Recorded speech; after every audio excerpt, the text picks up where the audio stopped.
Trailers, their, shall we say, misrepresentation of a product's quality is a recurring phenomenon. However, the creation of one is its own art, and there are even times when a trailer ends up being more memorable and impactful than the actual product. Although it is early and the movie hasn't released yet, the trailer for 28 Years Later is a masterclass in design and impact, and is on par with other classics such as the first Dead Island's trailer. Even if you haven't watched any of the other two films in the 28th verse, the combination here of scenes and music instills such dread and mystery without any compromises through plot-related reveals. But it's not the music or the scenes or the editing that really brings this whole thing together. It's Rudyard Kipling and the 1915 rendition of his poem Boots by Taylor Holmes. Coincidentally, Holmes' rendition was also used in another trailer released in the same year for the 6th Black Ops entry in the Call of Duty franchise. Not only that, but it is also used in the conditioning of troops in US SEER schools, where they are trained to survive in cases of capture and torture. How can the performance of a poem elevate the experience? How can reading a poem out loud show a different dimension to it? Let's find out. Because there is language, there is poetry. And poetry works on the ear. It employs all sorts of elements, structures, and wordplay to add depth to its meanings, themes, and messages. All this in an effort to impress something upon the readers, or, as initially intended, communal audiences as far back as ancient Greece, for example. Back then, practitioners of the oral tradition would not memorize epic poems like the Iliad, line by line. They would essentially reconstruct the poem in real time by recalling the story's outline, major beats and twists, and utilizing a honed sense of how the verse should unfold, essentially the personality of the story. These two elements practically constituted a mental flume through which the waters of recitation would flow, yet one which was open and wide enough in many parts to allow for creativity and improvisation in performance. This personal touch extends the character of a piece and infuses it with additional layers. First published 122 years ago in 1903, Boots is about the Second Boer War, a 3-year conflict which started in 1899 and took place in southern Africa. On one side was the British Empire, utilizing domestic, colonial, and African forces. On the other were the Boers, descendants of 18th century Dutch colonists within the South African Republic, Orange Free State, and Cape of Good Hope Colony, alongside foreign volunteers. Even though it concluded in a victory for the Empire, this conflict was the longest since the end of the Napoleonic Wars in 1815 and took a massive toll on its finances and manpower. However, tens upon tens of thousands of lives were either lost or debilitated on both sides of the war. With multiple poems and short stories under his belt, including the 2 Jungle Books, Just So Stories, and the Gods of the Copybook Headings, the British/Anglo-Indian Rudyard Kipling, born in 1865, was inspired by the aforementioned conflict to write Boots. Kipling employs a type of repetition where words are repeated in quick succession.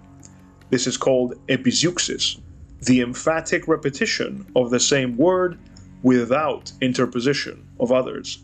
The main repetition underpinning the poem is of the titular word boots throughout all 8 stanzas. This is a deliberate construction of the repetitive thoughts a British infantry column is having on the march, able to do nothing aside from look at their boots. Boots, boots, boots, boots, moving up and down again. Their inability to take leave, to escape, is also reflected in the repetition of "no discharge in the war" at the end of every stanza. There's no discharge in the war.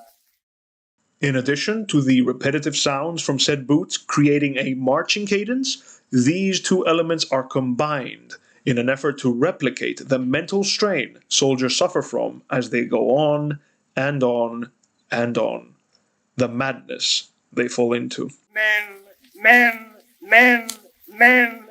go mad with watching them.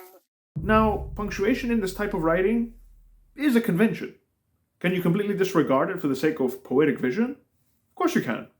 However, if it does exist, we have to consider it. Typically speaking, we insert a dash when we need to pause, to imbue more emphasis in the statement, but without employing a full stop. Imagine a simple space where Boots employs its dashes. Or perhaps the same amount of space where its dashes are. Different, isn't it? Again, poetry works on the ear. The poem must be heard, must be read aloud to reveal oral qualities which would not be evident from just looking at it or reading it silently. The rhythm here emerges when punctuation is respected. This is exactly what Taylor Holmes achieved in 1915. He read the words tied with dashes at a constant rate, thus creating a cadence matching a foot soldier's march. Tension builds from the repetitions, a type of imposed psychological duress reminiscent of a sestina. It births complaints and hallucinations, but no matter how many coping mechanisms the soldiers employ, like counting miles, 7, 6, 11, 5, 9, and 20 miles a day, There's no discharge in the war.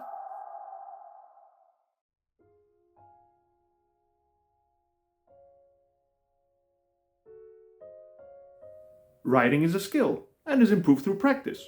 Similarly, reading is a skill and is improved through practice. the way you read a newspaper or a comic book is not the same as the way you read a poem.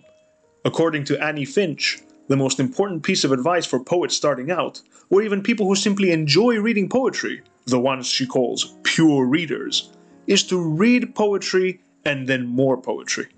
By reading all sorts of poems and exposing yourself to all kinds of forms and layouts and expressions, you expand your horizons and start to form opinions.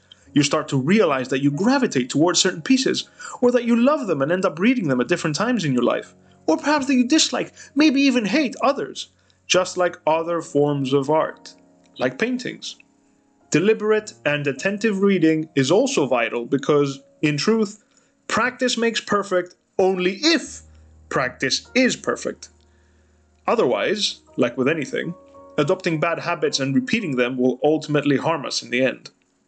It's not about perfecting skills, it's about perfecting the way with which we hone them. When it comes to poetry, the goal, according to Mrs. Finch, is to not only read it, but let it read you.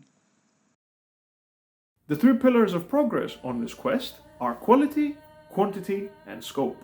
Quality means to not only read with your eyes, but also your heart.